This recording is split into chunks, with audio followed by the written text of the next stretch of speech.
Friends, welcome back my YouTube channel study hour life. तो अभी आप देख रहे हैं घटना चक्र का बुक, जो कि 2026 का बुक है और ये न्यू एडिशन है समान अध्ययन का। इसमें से हम देखने वाले हैं आपका सामान्य विज्ञान है ये। तो सबसे पहले आज हम देखेंगे फिजिक्स, और फिजिक्स का चैप्टर 1 देखेंगे। डेली इसका एक चैप्टर का वीडियो आपका आएगा शाम 6 बजे। शाम 6 बजे आपका डेली एक यूट्यूब चैनल पे आ जाएगा। आप लोग देखना स्टार्ट कर दीजिएगा। हम प्लेलिस्ट भी बना देंगे, उसी प्लेलिस्ट में आपको अपलोड कर देंगे। और शाम 6 बजे आप लोग तैयार रहिएगा इस वीडियो के लिए। और देखिए, इसका मैराथन बनाना थोड़ा सा अभी जो है परेशानी वाली बात है, क्योंकि मुझे और भी बुक लाना है। और मैराथन का इंतजार कीजिएगा तो अच्छा खासा टाइम लग जाएगा आजकल। इससे अच्छा है कि डेली एक एक चैप्टर करके हम कर देंगे, तो आप लोगों को भी पढ़ने में मज़ा आएगा। और डेली आप लोग हंसते खेलते इधर उधर घूमते जो है एक चैप्टर कंप्लीट कर सकते हैं। तो आशा करेंगे कि आप सभी को हमारा ये जो प्रयास है वो बहुत अच्छा लगेगा। और प्रयास अच्छा लगेगा, अगर आप रेगुलर देखना चाहते हैं तो आप लोगों का सपोर्ट ज़रूरी है। जब आप सपोर्ट करते हैं ना, तो रेगुलर करने का इच्छा जो है आता है। लेकिन जब आप सपोर्ट नहीं करते हैं तो लगता है कि भाई बनाने से कोई फ़ायदा नहीं है, बना के वीडियो का जो क्वांटिटी है वो यूट्यूब पे ज़्यादा करने से कोई फ़ायदा नहीं है। इसीलिए आप लोग अपना सपोर्ट और प्यार बनाए रखिएगा। बाकी चलिए हम स्टार्ट करते हैं। सबसे पहले घटना चक्र का एक खासियत होता है कि हर चैप्टर का कुछ नोट्स दिया रहता है, उसको हम क्लियर करेंगे। देन हम सारे प्रीवियस ईयर क्वेश्चन को करने वाले हैं। तो चलिए स्टार्ट करते हैं। सबसे पहले हम चैप्टर का नाम है मात्रक या इकाई। मात्रक या इकाई में पहला है कि किसी भी भौतिक राशि को मापने के लिए उस राशि के एक निश्चित परिमाण को मानक मान लेते हैं। इस मानक को कोई नाम देते हैं, इसी को उस राशि का मात्रक कहते हैं। किसी भी भौतिक राशि को हम मापते हैं। मान लीजिए कि अगर हमें समय को मापना है तो समय को हम क्या बोलेंगे कि 2 लीटर हो रहा है? नहीं, इसको हम क्या बोलेंगे कि समय अभी 2 घंटा हुआ है, 2 बज के इतना मिनट हुआ है, सेकेंड हुआ है, इसमें हम बताते हैं। तो ये इसका एक मानक हो गया। इसी को हम लोग क्या कहते हैं? मात्रक यानी यूनिट कहते हैं। भौतिक राशि मापने के लिए निम्नलिखित 4 पद्धति प्रचलित है, और इसी को मापने के लिए जो है 4 पद्धति बनाया गया था। सबसे पहला पद्धति था CGS पद्धति। ये जो CGS पद्धति है ना, ये पद्धति आपका लंबाई, द्रव्यमान और समय के मात्रक क्रमशः सेंटीमीटर, ग्राम, सेकेंड होते हैं। C से सेंटीमीटर, G से ग्राम और S से सेकेंड होता है। तो इसको बोलते हैं सेंटीमीटर, ग्राम, सेकेंड पद्धति यानी CGS पद्धति। और इसमें लंबाई, द्रव्यमान और समय के मात्रक होते हैं, इसीलिए सेंटीमीटर, ग्राम, सेकेंड या CGS पद्धति से कहते हैं। इसे फ्रेंच या मीट्रिक पद्धति भी कहते हैं। CGS पद्धति को फ्रेंच या मीट्रिक पद्धति भी कहते हैं। नोट में है कि यांत्रिकी में आने वाली सभी भौतिक राशियों को लंबाई यानी लेंथ, द्रव्यमान यानी मास और समय यानी टाइम के मात्रक में व्यक्त किया जाता है। किस चीज में? तो लंबाई में, द्रव्यमान में और समय में, टाइम में। इन तीनों राशि के मात्रक एक दूसरे से पूर्णतः स्वतंत्र हैं। इनमें से किसी एक को किसी अन्य मात्रक में बदला अथवा उसे संबंधित नहीं किया जा सकता। अतः इन राशियों को मूल राशि कहते हैं। क्या कहते हैं दोस्तों? इन्हें तीनों को मूल राशि कहते हैं। इनके मात्रकों को हम मूल मात्रक कहते हैं। इस तीनों राशि को मूल राशि कहते हैं और इसके मात्रक को मूल मात्रक कहते हैं। दूसरा है FPS पद्धति। FPS पद्धति, इसे हम FPS पद्धति को हम ब्रिटिश पद्धति भी कहते हैं। और ब्रिटिश पद्धति जो है, इस पद्धति में लंबाई, द्रव्यमान, समय के मात्रक फुट, पाउंड और सेकेंड होते हैं। F से फुट, P से पाउंड, S से सेकेंड होता है। तो इसको बोलते हैं FPS पद्धति या ब्रिटिश पद्धति। तीसरा है MKS पद्धति। MKS पद्धति में लंबाई, द्रव्यमान, समय के मात्रक मीटर, किलोग्राम और सेकेंड होते हैं। M से मीटर, K से किलोग्राम, S से सेकेंड होता है MKS पद्धति में। चौथा है SI पद्धति। SI पद्धति की बात करें तो वर्ष 1960 में पेरिस में, कहाँ पे? पेरिस में 1960 में अंतर्राष्ट्रीय माप तौल के महाधिवेशन में इस पद्धति को स्वीकार किया गया। 1960 पेरिस में।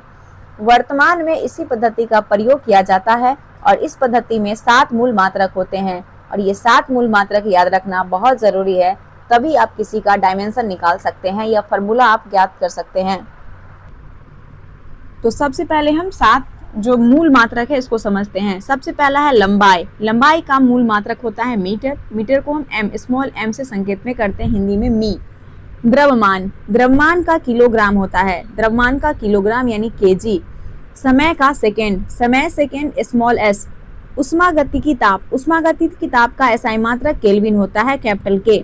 विद्युत धारा का एम्पियर, कैपिटल A। विद्युत धारा एम्पियर, कैपिटल A। पदार्थ का परिमाण मोल, मोल को MOL मोल। ज्योति तीव्रता का ल्यूमिनेस इंटेंसिटी, कैंडेला होता है इसका मूल मात्रक, और CD, स्मॉल CD। तो ये आपका 7 मूल मात्रक है। लंबाई, द्रव्यमान, समय, ऊष्मागतिकी, विद्युत धारा, पदार्थ का परिमाण और ज्योति तीव्रता। लंबाई का मीटर, द्रव्यमान का किलोग्राम, समय का सेकेंड, ऊष्मागति का केल्विन, विद्युत धारा का एम्पियर, पदार्थ का परिमाण मोल, ज्योति तीव्रता कैंडेला। याद हो गया। चलिए, स्पष्ट है कि उपयुक्त 7 मूल राशि कौन कौन? लंबाई, द्रव्यमान, समय, ऊष्मागतिक, ताप, विद्युत धारा और पदार्थ का परिमाण और ज्योति तीव्रता। ये 7 जो मात्रक है, इस मात्रक पर आधारित मात्रक पद्धति को अंतरराष्ट्रीय मात्रक पद्धति यानी कि इंटरनेशनल सिस्टम ऑफ यूनिट्स यानी SI यूनिट कहते हैं। तो आज आप SI का फुल फॉर्म भी समझ गए। SI का फुल फॉर्म है इंटरनेशनल सिस्टम ऑफ यूनिट्स, इसी को कहते हैं। मीटर की परिभाषा समझते हैं। जो मीटर होता है, नई परिभाषा के तहत 1 मीटर वो दूरी है। 1 मीटर वह दूरी है जो निर्वात में प्रकाश की किरण सेकंड में 1/299792458वें हिस्से में तय करती है। इतना छोटा, इतना कम होता है ना। तो ये आपका हो जाता है मीटर की परिभाषा। किलोग्राम की परिभाषा। 1 किलोग्राम पेरिस में रखे प्लेटिनम इरेडियम के एक विशेष टुकड़े का द्रव्यमान माना गया है। व्यवहार में 1 किलोग्राम 4 डिग्री सेल्सियस 1 लीटर जल का द्रव्यमान होता है। 1 किलोग्राम पेरिस में रखे प्लेटिनम इरेडियम के एक विशेष टुकड़े का द्रव्यमान माना गया है और व्यवहार में 1 किलोग्राम 4 डिग्री सेल्सियस के 1 लीटर जल का द्रव्यमान होता है। हालांकि मई 2019 से भारत सहित विश्व के 101 देश ने किलोग्राम की नई परिभाषा को अपना लिया है। अब 1 किलोग्राम को प्लांक नियतांक के आधार पर मापा जाता है। 2019 से 1 किलोग्राम को किससे मापते हैं? प्लांक नियतांक के आधार पर। सेकेंड की परिभाषा समझते हैं। सेकेंड 1 सेकेंड वो समय अंतराल है जिसमें परमाणु घड़ी में सीजियम 133 परमाणु 9,19,26,31,770 कंपन करता है। सीजियम 133 परमाणु में। एम्पियर की परिभाषा समझिए। एम्पियर की परिभाषा है कि 1 एम्पियर विद्युत धारा वो धारा है जो निर्वात में 1 मीटर की दूरी पर स्थित 2 सीधे अनंत लंबाई के समानांतर तारों में प्रवाहित होने पर प्रत्येक तार की प्रति मीटर लंबाई पर तारों के बीच 2 × 10⁻⁻⁷ न्यूटन का बल उत्पन्न करती है। 1 एम्पियर विद्युत धारा वो धारा है जो निर्वात में 1 मीटर की दूरी पर स्थित 2 सीधे अनंत लंबाई के समानांतर तार में प्रवाहित होने पर प्रत्येक तार की प्रति मीटर लंबाई पर तारों के बीच 2 × 10⁻⁷ न्यूटन का बल उत्पन्न करती है। मई 2019 से अंगीकृत नई परिभाषा के तहत जो एम्पियर है, एम्पियर मूल विद्युत आवेश के आधार पर परिभाषित किया गया है एम्पियर को। अब है केल्विन की परिभाषा। केल्विन की परिभाषा कि 1 केल्विन जल के त्रिक बिंदु, जिसको आप ट्रिपल पॉइंट बोलते हैं, तो 1 केल्विन जल के त्रिक बिंदु के ऊष्मागतिक ताप का 1/273.16वां भाग है। 1/273.16वां भाग है। मई 2019 से अंगीकृत नई परिभाषा के तहत केल्विन को बोल्ट्जमैन नियतांक द्वारा परिभाषित किया जाता है। तो आपसे पूछा जाएगा कि केल्विन की जो नई परिभाषा है 2019 के अकॉर्डिंग वो क्या है, तो वो है बोल्ट्जमैन नियतांक। ठीक है, चलिए अब हम समझते हैं भौतिक राशि और व्युत्पन्न मात्रक। भौतिक राशि और व्युत्पन्न मात्रक में सबसे पहले आयतन बराबर होता है लंबाई गुने चौड़ाई गुने ऊंचाई। तो इसका व्युत्पन्न मात्रक होगा, लंबाई का यूनिट मीटर होता है, चौड़ाई का भी मीटर होता है और ऊंचाई का भी मीटर होता है। तो व्युत्पन्न मात्रक क्या हो जाएगा? तीनों को गुना करेंगे तो m³ यानी मीटर क्यूब हो जाएगा। ठीक है, चलिए अब है घनत्व। घनत्व बराबर होता है द्रव्यमान बटा आयतन। घनत्व बराबर होता है द्रव्यमान बटा आयतन। तो द्रव्यमान का जो यूनिट होता है वो किलोग्राम होता है और आयतन का होता है मीटर क्यूब। अभी हमने देखे आयतन का क्या है, मीटर क्यूब। तो इस दोनों को जब डिवाइड करेंगे तो आपके पास आएगा किलोग्राम प्रति metre cube, kilogram metre cube. अब है बेग। बेग बराबर होता है विस्थापन बटा समय। बेग बराबर होता है विस्थापन बटा समय। विस्थापन का यूनिट होता है मीटर और समय का होता है सेकेंड, तो मीटर प्रति सेकेंड हो जाएगा। त्वरण का फॉर्मूला होता है बेग परिवर्तन बटा समय। त्वरण बराबर होता है बेग परिवर्तन बटा समय। बेग परिवर्तन का यूनिट होता है मीटर प्रति सेकेंड और समय का होता है सेकेंड, तो यहाँ पर मीटर प्रति वर्ग सेकेंड हो जाएगा, मीटर प्रति वर्ग सेकेंड हो जाएगा। आप समझिए बल का फॉर्मूला होता है द्रव्यमान गुणित त्वरण। बल बराबर होता है द्रव्यमान गुणित त्वरण। तो द्रव्यमान का यूनिट होता है किलोग्राम, द्रव्यमान किलोग्राम होता है और त्वरण का मीटर प्रति वर्ग सेकंड होता है। इसे हम न्यूटन भी कहते हैं, इसे हम न्यूटन भी कहते हैं। अब है कार्य, कार्य बराबर होता है बल गुने विस्थापन, कार्य बराबर होता है बल गुने विस्थापन। तो बल का होता है न्यूटन और विस्थापन का होता है मीटर, और इसे हम जूल भी कहते हैं। क्या कहते हैं? जूल। शक्ति का कार्य बटा समय होता है, कार्य बटा समय। तो कार्य का मात्रक जूल होता है और समय का सेकंड होता है, तो जूल प्रति सेकंड हो जाएगा। और इसका मात्रक आप पढ़ सकते हैं वॉट में। क्या होता है? वॉट। समतल कोण का रेडियन होता है, समतल कोण रेडियन। घन कोण का स्टेरेडियन, घन कोण का स्टेरेडियन होता है। ठीक है। कैंडेला की परिभाषा समझते हैं। जो कैंडेला है इसकी परिभाषा, किसी निश्चित दिशा में किसी प्रकाश स्रोत की ज्योति तीव्रता एक कैंडेला तब कही जाती है जब वो स्रोत उस दिशा में 540 गुने 10 का पावर 12 हर्ट्ज आवृत्ति तथा 1/683 वॉट स्टेरेडियन तीव्रता का एक वर्णीय प्रकाश उत्सर्जित करता हो। कैंडेला की परिभाषा है कि किसी निश्चित दिशा में किसी प्रकाश स्रोत की ज्योति तीव्रता एक कैंडेला तब कही जाती है जब वह स्रोत उस दिशा में 540 गुने 10 का पावर 12 हर्ट्ज आवृत्ति और 1/683 वॉट स्टेरेडियन तीव्रता का एक वर्णीय प्रकाश उत्सर्जित करता हो। अब आता है आपका मोल की परिभाषा। एक मोल किसी पदार्थ की वो मात्रा है जिसमें उस पदार्थ के अवयव की संख्या C12 के 0.012 किलोग्राम में परमाणुओं की संख्या के बराबर है। किसके? परमाणु के संख्या के बराबर।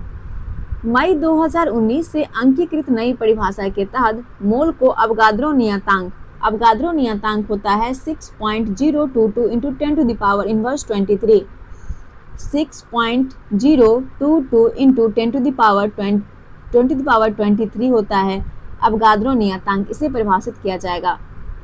व्युत्पन्न मात्रक समझिए। जो व्युत्पन्न मात्रक होता है, व्युत्पन्न मात्रक लंबाई, द्रव्यमान, समय, विद्युत धारा, उष्मागतीय ताप, ज्योति तीव्रता और पदार्थ का परिमाण, ये जो 7 मूल मात्रक है, 7 मूल मात्रक के अतिरिक्त अन्य सभी भौतिक राशियों के मात्रक मूल मात्रक के विभिन्न घात के गुणनफल या भागफल के रूप में प्राप्त किए जाते हैं। मतलब जो व्युत्पन्न मात्रक होता है इसी 7 का होता है। ठीक है। आगे जो भी होता है वो इस सब का गुणनफल होता है, इसके घात का गुणनफल होता है, इसके भागफल के रूप में प्राप्त किया जाता है। ऐसे मात्रक को हम व्युत्पन्न मात्रक कहते हैं। क्या कहते हैं? व्युत्पन्न मात्रक। अब हम चलते हैं इसके प्रश्न की ओर। तो सबसे पहला प्रश्न है कि निम्नलिखित में कौन सी मूल भौतिक राशि है? निम्नलिखित में से भौतिक राशि आपका हो जाएगा विद्युत धारा। बल, वेग और कार्य नहीं है। भौतिक राशि विद्युत धारा है। कैसे? समझिए।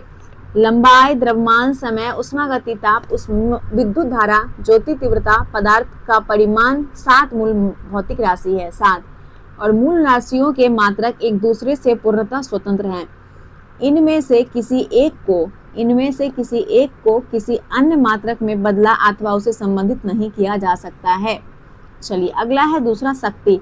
शक्ति का मात्रक क्या है? शक्ति का मात्रक वॉट है। भौतिकी में शक्ति या विद्युत शक्ति वो दर है, भौतिकी यानी फिजिक्स में शक्ति या विद्युत शक्ति वो दर है जिस पर कोई कार्य किया जाता है, ऊर्जा संचारित होती है, ऊर्जा संचारित होती है। शक्ति बराबर होता है कार्य बटा समय या W/T। शक्ति का ऐसा जूल प्रति सेकंड के बराबर होता है। क्या? जूल प्रति सेकंड के बराबर। अब आइए विद्युत शक्ति की इकाई क्या है? विद्युत शक्ति की इकाई होगा वॉट। विद्युत शक्ति का इकाई होता है वॉट। क्या होता है? वॉट। बल का मात्रक है, बल का मात्रक न्यूटन है। बल का ऐसा मात्रक न्यूटन या किलोग्राम मीटर प्रति वर्ग सेकंड होता है। किलोग्राम मीटर प्रति वर्ग। एग्जाम में आपको कंफ्यूजन करने के लिए यही पूछेगा। न्यूटन हर कोई याद रखता है लेकिन ये जो थोड़ा कंफ्यूज करता है। इस तरीके से 3-4 ऑप्शन रहेगा आपको, आप कंफ्यूज कर जाइएगा। तो ध्यान रखिएगा कि न्यूटन या किलोग्राम मीटर प्रति वर्ग सेकंड होता है। F बराबर यानी बल बराबर द्रव्यमान गुने त्वरण होता है। किसी वस्तु पर लगा बल वस्तु के द्रव्यमान और उसमें उत्पन्न त्वरण के गुणनफल के बराबर होता है, उसे हम बल कहते हैं। कार्य का मात्रक क्या है? कार्य का मात्रक जूल होता है। कार्य का मात्रक जूल होता है। कार्य क्या होता है समझिए। जब किसी वस्तु पर बल लगाकर विस्थापन उत्पन्न किया जाता है तो बल द्वारा किया गया कार्य बल तथा बल की दिशा में विस्थापन के गुणनफल के बराबर होता है। बल की दिशा में विस्थापन के गुणनफल के बराबर होता है। कार्य आपका एक अदिश राशि है यानी स्केलर क्वांटिटी है आपका कार्य। इसका मात्रक न्यूटन मीटर होता है। कार्य जो है आपका, इसका मात्रक न्यूटन मीटर होता है, जिसे हम जूल कहते हैं। क्या कहते हैं? जूल। जूल ऊर्जा का भी मात्रक होता है। छठा प्रश्न है, आवृत्ति को मापा जाता है। आवृत्ति को हम मापते हैं हर्ट्ज में। आवृत्ति को हम मापते हैं हर्ट्ज में। आवृत्ति का एसआई मात्रक हर्ट्ज होता है। एक सामान्य मनुष्य 20 हर्ट्ज से 20,000 हर्ट्ज आवृत्ति की ध्वनि को सुन सकने का सक्षम होता है। एक सामान्य मनुष्य 20 से 20,000 हर्ट्ज। हर्ट्ज में क्या मापा जाता है? हर्ट्ज में आवृत्ति मापते हैं। हर्ट्ज में क्या मापते हैं? आवृत्ति को। HZ इसका होता है, HZ हर्ट्ज। चलिए, कंप्यूटर के प्रोसेसर की गति को मापने के लिए निम्न में से किसका उपयोग किया जाता है? कंप्यूटर के प्रोसेसर की गति को हम मापते हैं हर्ट्ज में। किसमें? हर्ट्ज में। कंप्यूटर के प्रोसेसर की गति को मापने के लिए हर्ट्ज का उपयोग किया जाता है। यह एक इकाई है जो प्रोसेसर यानी CPU द्वारा 1 सेकंड में किए गए चक्रों की संख्या को मापता है। CPU द्वारा 1 सेकंड में किए गए चक्र की संख्या को मापता है।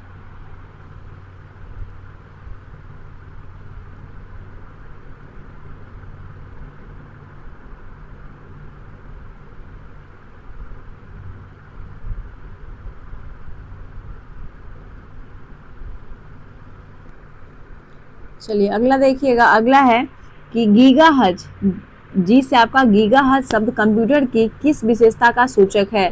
तो ये रफ्तार का। गीगाहर्ट्ज शब्द कंप्यूटर के विशेषता है, वो है रफ्तार या गति का सूचक है। CPU द्वारा प्रति सेकंड निष्पादित चक्र की संख्या को प्लांक स्पीड द्वारा मापा जाता है। प्लांक स्पीड द्वारा, जिसे हम गीगाहर्ट्ज में मापते हैं। इस संदर्भ में चक्र मतलब साइकिल एक मूल इकाई है जो CPU की गति को मापने के लिए उपयोग की जाती है। अगला सवाल है, चालक की विद्युत प्रतिरोधकता की इकाई। तो वो होता है जो चालक है, किसी भी पदार्थ की विद्युत प्रतिरोधकता से उस पदार्थ द्वारा विद्युत धारा के प्रवाह का विरोध करने की क्षमता का पता चलता है। कम प्रतिरोधकता वाले पदार्थ आसानी से विद्युत आवेश को चलने देते हैं और इसका जो SI इकाई होता है, SI यूनिट, वो होता है ओम मीटर। क्या होता है? ओम मीटर, जो कि ऑप्शन में ही नहीं है, सिर्फ ओम दिया हुआ है ना, तो ओम मीटर होता है। वैद्युत प्रतिरोधकता, जिसको वैद्युत प्रतिरोधकता को आप इस टाइप का जो P है उसको उससे डिनोट करते हैं, तो वैद्युत प्रतिरोधकता बराबर होता है RA/L, जहां R क्या है? पदार्थ की विद्युत प्रतिरोध, जिसको ओम में बताते हैं। आपका L क्या है? पदार्थ के टुकड़े की धारा की दिशा में लंबाई मीटर में। और A है आपका धारा की दिशा के लंबवत पदार्थ का क्षेत्रफल वर्ग मीटर में। किसमें? वर्ग मीटर में। इस ऑप्शन में फराड या फेराड धारिता का, वोल्ट विद्युत धारा का, एम्पियर विद्युत धारा का और ओम वैद्युत प्रतिरोध का मात्रक है। ओम विद्युत प्रतिरोध का मात्रक है। तो यहाँ पे पूछा था वैद्युत प्रतिरोधकता का, तो यहाँ पे ओम मीटर हो जाता। समझ गए? एक बार फिर से रिपीट कर लेते हैं। फराड या फेराड धारिता का मात्रक है, वोल्ट विद्युत विभवांतर का मात्रक है, एम्पियर विद्युत धारा का है और ओम विद्युत प्रतिरोध का मात्रक है। चलिए, ओम मीटर मात्रक है। ओम मीटर जो है वो प्रतिरोधकता का मात्रक है। ओम मीटर प्रतिरोधकता का। चुंबकीय बल के मापन का इकाई क्या है? चुंबकीय बल के मापन का इकाई टेस्ला होता है। चुंबकीय क्षेत्र के मापन का ऐसा इकाई टेस्ला है, जिसे हम कैपिटल T से प्रदर्शित करते हैं। किससे? कैपिटल T से। चुंबकीय बल चुंबकीय क्षेत्र के परस्पर क्रिया के कारण उत्पन्न होता है। चुंबकीय क्षेत्र जो होता है, चुंबकीय क्षेत्र किसी चुंबकीय अवयव के चारों ओर उपस्थित चुंबकीय बल के वितरण को प्रदर्शित करता है। आगे है, निम्नलिखित में कौन टेस्ला का समतुल्य है? टेस्ला का समतुल्य न्यूटन या एम्पियर मीटर है। टेस्ला चुंबकीय प्रवाह घनत्व की ऐसा इकाई है। टेस्ला चुंबकीय फ्लक्स घनत्व चुंबकीय क्षेत्र की माप है। चुंबकीय फ्लक्स घनत्व चुंबकीय क्षेत्र की माप है। प्रश्नगत ऑप्शन में न्यूटन प्रति एम्पियर मीटर टेस्ला का समतुल्य है। टेस्ला का समतुल्य है, यानी टेस्ला बराबर होता है वेबर बाय m1 और इसका यूनिट होता है n, न्यूटन। n मतलब न्यूटन और एम्पियर मीटर हो जाता है मीटर स्क्वायर का एम्पियर मीटर। तो वोल्ट, जब न्यूटन को हम किस में मापते हैं? वोल्ट प्रति सेकेंड में, है ना, और एम्पियर मीटर का मीटर हो जाएगा। अगला प्रश्न आता है कि निम्नलिखित युगों में से कौन सा एक सुमेलित नहीं है? मात्रा दिया हुआ है, एसआई मात्रक दिया हुआ है। लेंस की क्षमता डायऑप्टर, बिल्कुल सही है। दबाव या दाब पास्कल, सही है। रेडियो एक्टिव पदार्थ की सक्रियता क्यूरी, ये नहीं होगा। उष्मा का जूल हो जाएगा। तो चलिए हम समझते हैं कि सी क्यों नहीं होगा।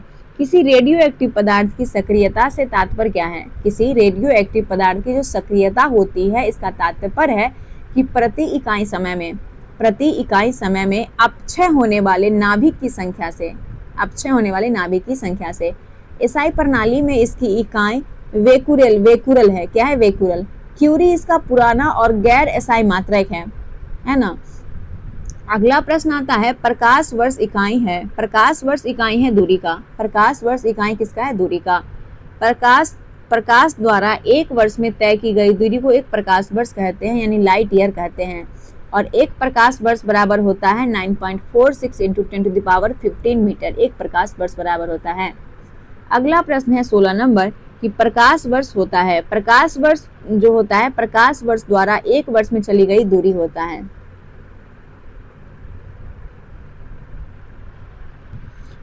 अगला है 17 नंबर प्रकाश वर्ष है। तो प्रकाश वर्ष तो देख ही लिए क्या होता है कि एक वह दूरी जो प्रकाश एक वर्ष में तय करता हो, वो दूरी जो वह एक वर्ष में तय करता हो उसे हम प्रकाश वर्ष कहते हैं। खगोलीय दूरियां प्रकाश वर्ष में मापे जाने का कारण निम्नलिखित में से कौन सा है? खगोलीय दूरी प्रकाश वर्ष में मापे जाने का कारण कौन सा है? तो प्रकाश की गति सदैव एक समान होती है। खगोलीय दूरी प्रकाश वर्ष में मापे जाने का कारण है कि प्रकाश की गति सदैव एक समान होती है। खगोलीय दूरियां विशेष रूप से ग्रह के बीच की दूरियां होती है। ग्रह के बीच की दूरियां, तारों के बीच की दूरियां इतनी विशाल होती है कि उन्हें मील या किलोमीटर में व्यक्त करना अत्यधिक दुष्कर कार्य लगता है। अतः इन्हें AU यानी कि एस्ट्रोनॉमिकल यूनिट, प्रकाश वर्ष, पारसेक इत्यादि में मापा जाता है। पारसेक में पूरे ब्रह्मांड में प्रकाश की गति स्थिर होती है और ये उच्च प्रसिद्धता हाई प्रेसिजन के लिए जानी जाती है। इसी कारण खगोलीय दूरियों को प्रकाश वर्ष में मापा जाता है। क्लियर हो गया? अब है कि एक पारसेक तारों संबंधित दूरियां मापने का मात्रक बराबर है। एक पारसेक तारों संबंधित दूरियां मापने का मात्रक का बराबर है, तो वह 3.25 प्रकाश वर्ष। पारसेक जो होता है, पारसेक का संक्षिप्त रूप है इस पैरालास्टिक सेकेंड। क्या होता है? पैरालास्टिक सेकेंड। इसका प्रयोग लंबी खगोलीय दूरी को व्यक्त करने के संदर्भ में होता है। एक पारसेक बराबर होता है 3.0857 × 10⁻16 मीटर और एक प्रकाश वर्ष होता है 9.46 × 10⁻15 मीटर। अतः एक पारसेक बराबर 3.262 प्रकाश वर्ष होता है, यानी कि दूरी का सबसे लंबी दूरी का जो मात्रक होता है वो पारसेक ही होता है। इसको ध्यान रखिएगा। वह दूरी जिस पर पृथ्वी की कक्षा की औसत त्रिज्या एक आर्क सेकेंड का कोण अंतरित करती है वह कहलाती है, तो वो एक पारसेक कहलाती है। वह दूरी जिस पर पृथ्वी की कक्षा की औसत त्रिज्या एक आर्क सेकेंड का कोण अंतरित करती है वो एक पारसेक कहलाती है। क्या कहलाती है? एक पारसेक कहलाती है। पारसेक खगोलीय दूरी की इकाई है जिसे उस दूरी के रूप में परिभाषित किया जाता है जिस पर एक खगोलीय इकाई एक आर्क सेकेंड यानी डिग्री का 1/36वां भाग कोण बनाती हो। डिग्री का पारसेक शब्द जो होता है पैरालक्स ऑफ 1 एरा सेकेंड से बना है। एक पारसेक बराबर 3.26 प्रकाश वर्ष या 2,06,265 खगोलीय मात्रक के बराबर होता है। ये भी आप बोल सकते हैं।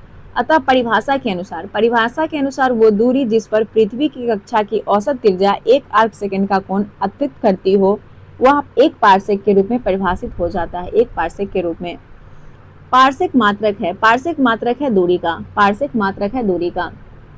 माप की कौन सी इकाई को 0.39 से गुना करने पर इंच प्राप्त होता है? तो वो है सेंटीमीटर। 1 सेंटीमीटर बराबर होता है 0.39 इंच। 1 सेंटीमीटर बराबर, इसीलिए सेंटीमीटर इकाई में 0.39 से गुना करने पर इंच प्राप्त होता है।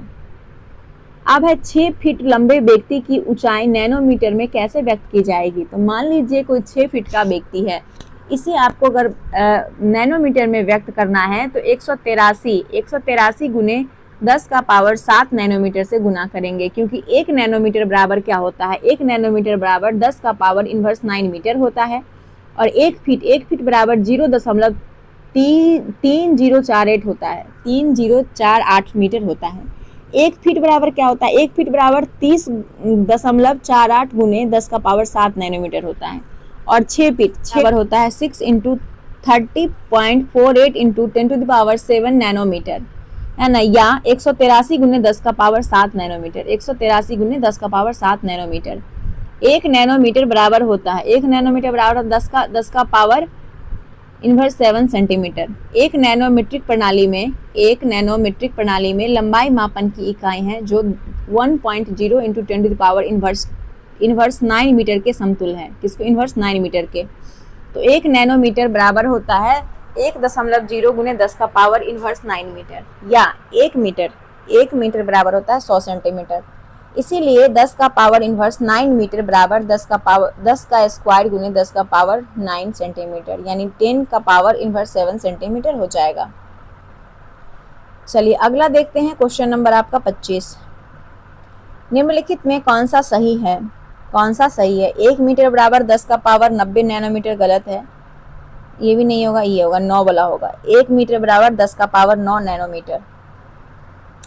एम्पियर मापने की इकाई है विद्युत धारा। एम्पियर मापने का इकाई विद्युत धारा है।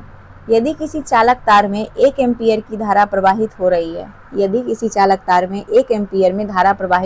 है, इसका अर्थ है कि उस तार में प्रति second 6.25 into 10 to the power 18 electron एक सिरे से प्रविष्ट होता है और इतने ही इलेक्ट्रॉन प्रति सेकंड दूसरे सिरे से बाहर निकल जाता है।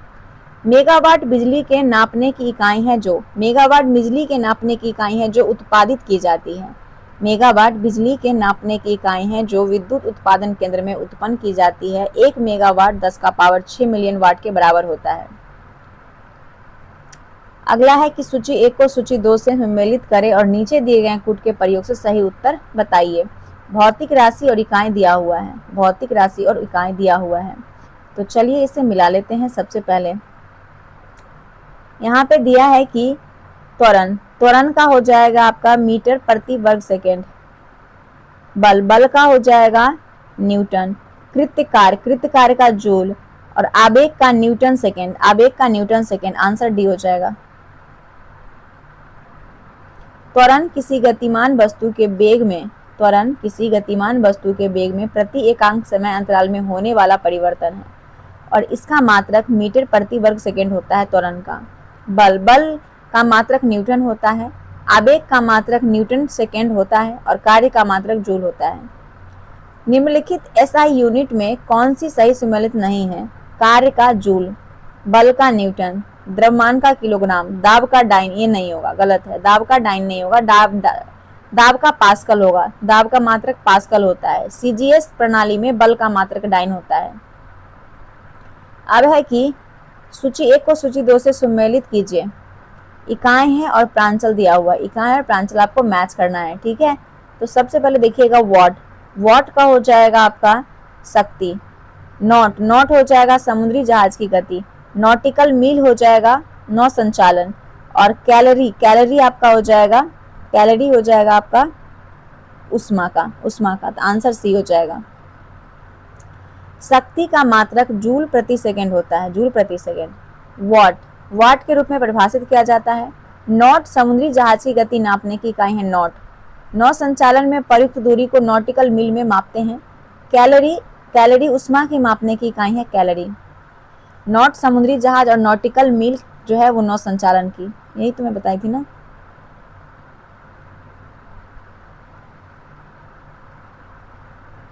हाँ ठीक है। अगला प्रश्न है कि सुमेल करना है फिर से। जूल का हो जाएगा आपका कार्य। एम्पियर हो जाएगा धारा का। वॉट हो जाएगा सामर्थ्य। वोल्ट हो जाएगा विभवांतर और कैलोरी हो जाएगा उष्मा। आंसर ए हो जाएगा।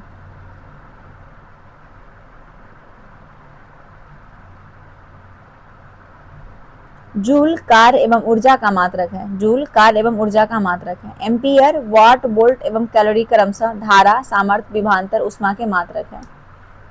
एम्पियर 1 हर्ट्ज पावर में कितने वाट होता है? 1 हर्ट्ज पावर में 746 वाट होता है। 1 हर्ट्ज पावर में किसी कर्ता द्वारा कार्य करने की दर को, मतलब जो काम करता है उसको कर्ता बोलते हैं, तो कर्ता द्वारा कार्य करने की दर को उसकी शक्ति या सामर्थ्य कहते हैं। शक्ति का मात्रक जूल प्रति सेकेंड होता है, जिसे वॉट कहते हैं। और 1 वॉट बराबर होता है 1 जूल प्रति सेकेंड और 1 अश्व शक्ति बराबर होता है 746 वॉट। 1 अश्व शक्ति बराबर निम्नलिखित में कौन सम्मिलित नहीं है? नॉट जहाज की चाल की माप, नॉटिकल मील नौ संचालन में परिख दूरी की इकाएं, एंगस्ट्रॉम प्रकाश के तरंगदैर्घ्य की इकाएं, प्रकाश वर्ष समय मापन की इकाएं। डी नहीं होगा। प्रकाश वर्ष समय नहीं, प्रकाश वर्ष समय की नहीं या दूरी का मापन है। अंतर्राष्ट्रीय खगोल संघ के अनुसार प्रकाश वर्ष वो दूरी है जो प्रकाश द्वारा निर्वात में एक वर्ष में तय की जाती है, एक वर्ष में। एंगस्ट्रॉम इकाई है तरंगदैर्घ्य का, एंगस्ट्रॉम इकाई है तरंगदैर्घ्य का, और एक एंगस्ट्रॉम बराबर होता है 10 का पावर इनवर्स 10 मीटर, 10 का पावर इनवर्स 10 मीटर। अब यहाँ पे फिर से आपको मैच करने के लिए ही दे दिया है, चलिए इसे फटाफट मैच कीजिए। उच्च वेग बराबर होगा मैक, उच्च वेग का मात्रक मैक, तरंगदैर्घ्य का हो जाएगा एंगस्ट्रॉम, दाब का पास्कल, ऊर्जा का जूल। आंसर आपका सी करेक्ट है, सामने सामने। द्रव यांत्रिकी के संदर्भ में मैक संख्या, द्रव यांत्रिकी के संदर्भ में मैक संख्या किसी माध्यम के सापेक्ष वस्तु की चाल तथा उस माध्यम में ध्वनि की चाल का अनुपात होता है। क्या होता है? अनुपात। मैक उच्च वेग को प्रदर्शित करने हेतु प्रयुक्त होता है, मैक उच्च वेग को प्रदर्शित करता है, और तरंगदैर्घ्य का मापन एंगस्ट्रॉम किया जाता है, जबकि दाब का मात्रक पास्कल, ऊर्जा का जूल। जूल ऊर्जा से उसी तरह संबंधित है जैसे पास्कल दाब से, पास्कल दबाव से। 1 माइक्रोन बराबर होता है, 1 माइक्रोन बराबर होता है 1/1000 मिलीमीटर का। 1 माइक्रोन बराबर 10 का पावर इनवर्स 6 मीटर होता है, यानी 10 का पावर इनवर्स 6 मीटर गुने 10 का पावर 3 मिलीमीटर बराबर हो जाएगा 10 का पावर 1/10 का पावर 3 मिलीमीटर, यानी 10 का पावर 3 मतलब 1000। 1 माइक्रोन लंबाई प्रदर्शित करता है, 1 माइक्रोन लंबाई प्रदर्शित करता है 10 का पावर इनवर्स 4 सेंटीमीटर की। 1 माइक्रोन 10 का पावर 6 मीटर लंबाई प्रदर्शित करता है, 10 का 6, और इसे हम लोग जो है म्यू से प्रदर्शित करते हैं। और 1 माइक्रोन बराबर 0.0000001 मीटर होता है, बराबर 0.001 सेंटीमीटर होता है। तो 1 का 10,000 भाग सेंटीमीटर बराबर होगा 1/10 का पावर 4 सेंटीमीटर, यानी 10 का पावर, इसको बगल में लाने के लिए, अच्छा इन्वर्स यहाँ पे क्यों लगाया गया है? क्योंकि इसको जो है ऊपर से मतलब नीचे से ऊपर लाया, इसीलिए। निम्नलिखित में कौन सा सुमेलित नहीं है? सुमेलित नहीं है डेसिमल ध्वनि की प्रबलता, सही है। अश्वशक्ति, शक्ति की इकाएं, अश्वशक्ति। समुद्री मील नौ संचालन में दूरी की इकाएं, सेल्सियस उष्मा की गति, ये नहीं होगा, डी नहीं होगा। सेल्सियस की बात करें तो सेल्सियस जो है वो उष्मा की गति का नहीं, सेल्सियस जो है किसी पृष्ठ से प्रति एकांक क्षेत्रफल पर आरोपित बल को हम दाब के रूप में परिभाषित करते हैं। दाब का ऐसा मात्रक पास्कल है। 1 न्यूटन प्रति एकांक वर्ग मीटर को पास्कल के रूप में परिभाषित किया जाता है, 1 न्यूटन प्रति एकांक वर्ग मीटर को 1 पास्कल के रूप में। दाब का अन्य इकाई बार, टॉर और एटमॉस्फेयर होता है। किसका? दाब का। बार, टॉर, एटमॉस्फेयर। 1 पास्कल बराबर 10 का पावर इनवर्स 5 बार होता है। तो यहाँ पूछा है कि कौन सा आंसर, तो डी हो जाएगा। चलिए अगला सवाल आता है 49 नंबर की। 1 किलोग्राम प्रति वर्ग सेंटीमीटर ताप समतुल्य होता है तो 1.0 बार के। चूंकि एक डाइन बराबर होता है 1.02 गुने 10 का पावर इनवर्स 6 किलोग्राम माइनस बल, और एक बराबर 10 का पावर 6 डाइन प्रति वर्ग सेंटीमीटर होता है। इसीलिए डाइन का मान बार के मान में प्रतिस्थापित करने पर 1 बार बराबर 10 का पावर 6 डाइन प्रति वर्ग सेंटीमीटर बराबर हो जाएगा 1.02 गुने 10 का पावर इनवर्स 6 गुने 10 का पावर 6 kgf प्रति सेंटीमीटर वर्ग स्क्वायर। यानी जब इसको आप कैलकुलेट करेंगे तो आ जाएगा 1.02 kgf प्रति वर्ग सेंटीमीटर। चलिए अगला है, निम्नलिखित में किस राशि का मात्रक नहीं है? प्रतिबल, बल, विकृति, दाब, उपयुक्त में से कोई नहीं। तो विकृति का कोई भी फॉर्मूला नहीं है। यदि किसी वस्तु की बीमा में आया परिवर्तन उस वस्तु की मूल बीमा के अनुपात को विकृति कहते हैं। किसी वस्तु की बीमा में आया परिवर्तन और उस वस्तु की मूल बीमा के अनुपात को विकृति कहते हैं। विकृति एक बीमाहीन राशि है, अर्थात इसका कोई मात्रक नहीं होता है विकृति का। तेल का एक बैरल निम्न में लगभग कितना होता है? तो तेल को हम लोग बैरल में मापते हैं और एक बैरल बराबर होता है 159 लीटर। एक बैरल बराबर होता है 159 लीटर, यानी कि एक्यूरेट अगर देखा जाए तो एक बैरल बराबर होता है 158.9873 लीटर। एक बैरल बराबर घन मीटर में होता है 0.1589887 घन मीटर।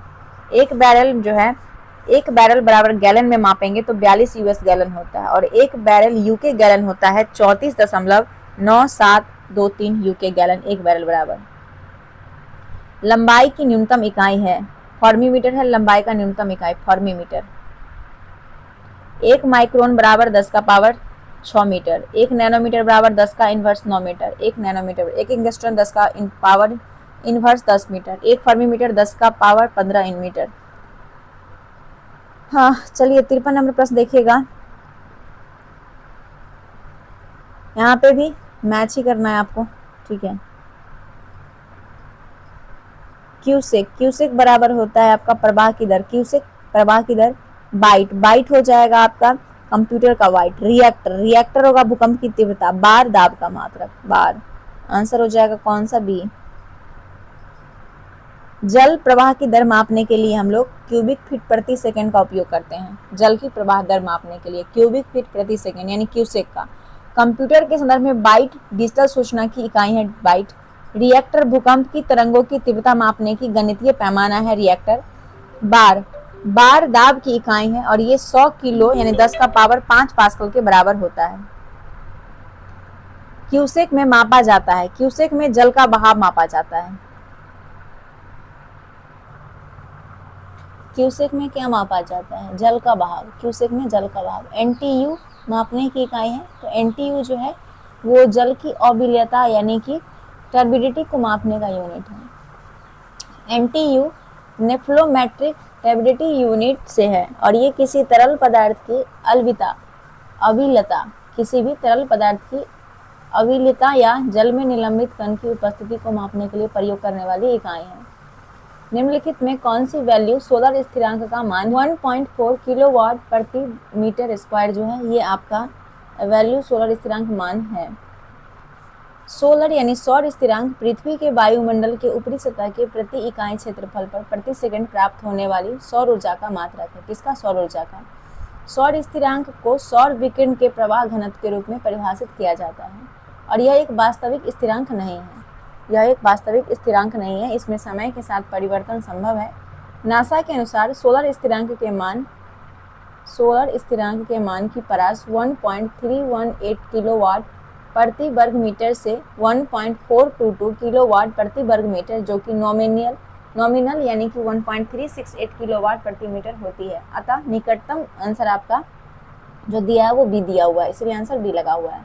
निम्नलिखित में कौन एक वायुमंडल के ओजोन परत की मोटाई नापने वाली इकाई है, तो डॉप्सन। डॉप्सन वायुमंडल की मोटाई मापने की इकाई है डॉप्सन। एक डॉप्सन इकाई मानक ताप और दाब पर 10 माइक्रोमीटर ओजोन परत को व्यक्त करती है। एक डॉप्सन इकाई 2.69 इंटू 10⁻20 ओजोन अणु प्रति वर्ग मीटर के समतुल्य होती है। जमीन से वायुमंडल के शीर्ष तक हवा के एक स्तंभ में ओजोन की मोटाई को डैश के रूप में मापा जाता है, तो डॉप्सन इकाई के रूप में। जमीन से वायुमंडल के शीर्ष तक हवा के एक स्तंभ में ओजोन की मोटाई को डॉप्सन इकाई से मापते हैं। वायुमंडल के आधार से शिखर तक उपस्थित वायु में ओजोन परत की सघनता मापी जाती है डॉप्सन इकाई में।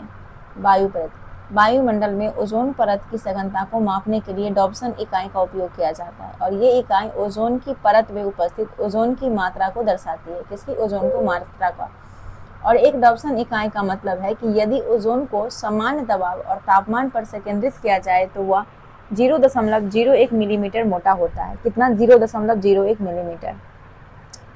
अगला है डॉप्सन इकाई का प्रयोग किया जाता है, तो ओजोन परत की मोटाई मापने में डॉप्सन इकाई का प्रयोग ओजोन परत की मोटाई मापने में करते हैं। डॉप्सन इकाई से निम्नलिखित में से क्या मापा जाता है, डॉप्सन इकाई से ओजोन सांद्रता मापी जाती है।